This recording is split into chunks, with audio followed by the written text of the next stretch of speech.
જય માતાજી। તો કેમ છો અમારી યુટ્યુબ ફેમિલી? ગીર છે, આ ગીરના રિસોર્ટ છે, જો કે મળી સવારે અવેલેબલ, તેમજ શેરડીનો રસ, તેમજ થોપા, આ સાસણ માળિયા રોડ છે।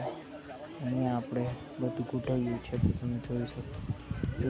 નારિયેળના ત્રોપા પણ પીવા મળી શકે, શેરડીનો રસ, તેમજ ઘણું બધું અહીંયા મળી શકે, અને તમારે જમવું હોય, રોકાવું હોય તો પણ ત્યાં થઈ જશે।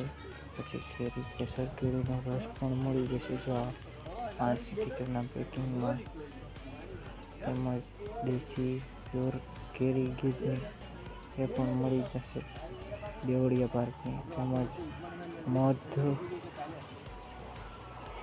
તેમજ ગોળ ને બધું અવેલેબલ છે। અને તમારે શોપિંગ કરવી હોય તો અહીંયા બધું શોપિંગનું પણ અવેલેબલ છે, તમને બતાવી દઈએ। તમે જોઈ શકો છો, આ બધું શોપિંગનું પણ અવેલેબલ છે, શોપ છે, ત્યાં ટોપી કેપ બધું અવેલેબલ છે, કપડાં કેપ। તો તમે જો સાસણગીર આવો તો દેવળિયા પાર્ક આવો તો જરૂર આ શોપની વિઝિટ કરજો। જય માતાજી।